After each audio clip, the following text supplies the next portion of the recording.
Assalamualaikum warahmatullahi wabarakatuh. Assalamualaikum kelas 6. Kita bertemu lagi di pelajaran tematik ya. Oke, tematik hari ini masih melanjutkan materi yang kemarin, yaitu tentang penjumlahan dan pengurangan bilangan bulat yang melibatkan bilangan negatif. Kalau kemarin Ibu sudah mencontohkan cara melakukan operasi penjumlahan bilangan bulat menggunakan garis bilangan. Nah, hari ini kita akan menggunakan cara yang kedua, tidak menggunakan garis bilangan. Caranya seperti ini. Yang pertama adalah untuk penjumlahan dulu ya. Di sini, bila ada bilangan yang nilainya positif, dijumlahkan dengan bilangan yang nilainya positif, maka hasilnya akan positif. Lalu, bila ada bilangan yang nilainya negatif, dijumlahkan dengan bilangan yang nilainya negatif, maka nanti hasilnya pun bernilai negatif. Dengan kata lain, bila bilangan tersebut memiliki tanda yang sama, maka hasilnya mengikuti tanda tersebut. Bila tandanya positif dua-duanya, maka hasilnya pun positif. Ketika tandanya negatif keduanya, maka hasilnya pun negatif. Tapi, bila tandanya berbeda, yang satu positif, yang satu negatif, atau yang satu negatif, yang satu positif, maka nanti hasilnya adalah mengikuti bilangan yang terbesar. Misalnya bilangannya kan nanti ada dua ya.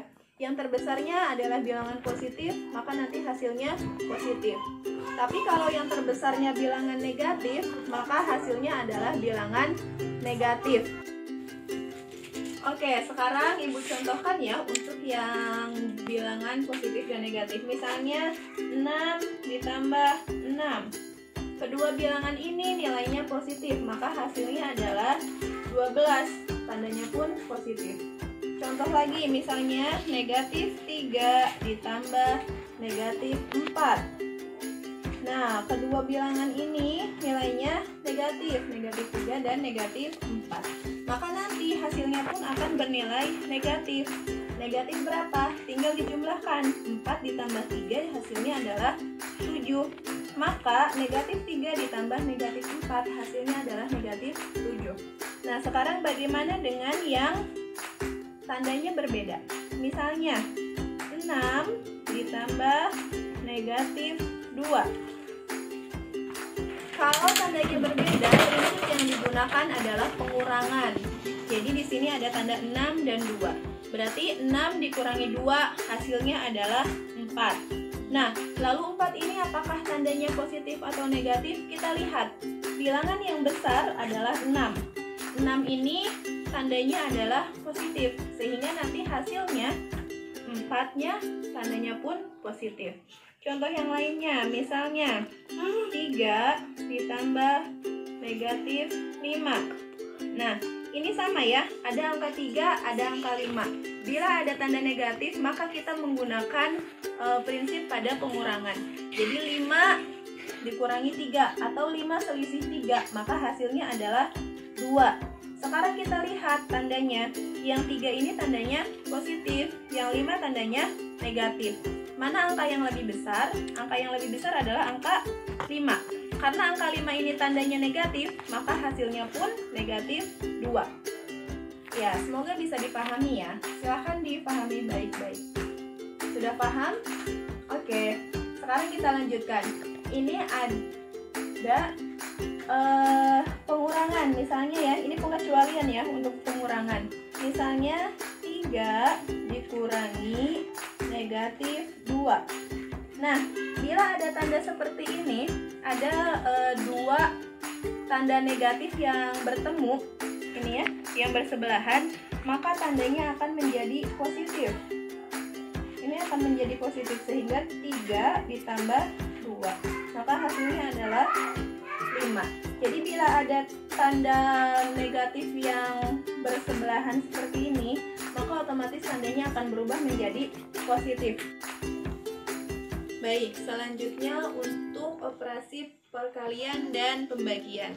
Nah, untuk perkalian dan pembagian ini lebih mudah dibandingkan dengan penjumlahan. Nah, caranya, bila ada dua bilangan yang dikalikan, dua-duanya bilangan positif, jadi positif dikali bilangan positif, maka sudah pasti hasilnya adalah positif. Lalu bila ada yang bilangan negatif dikalikan dengan bilangan negatif, maka hasilnya pun positif.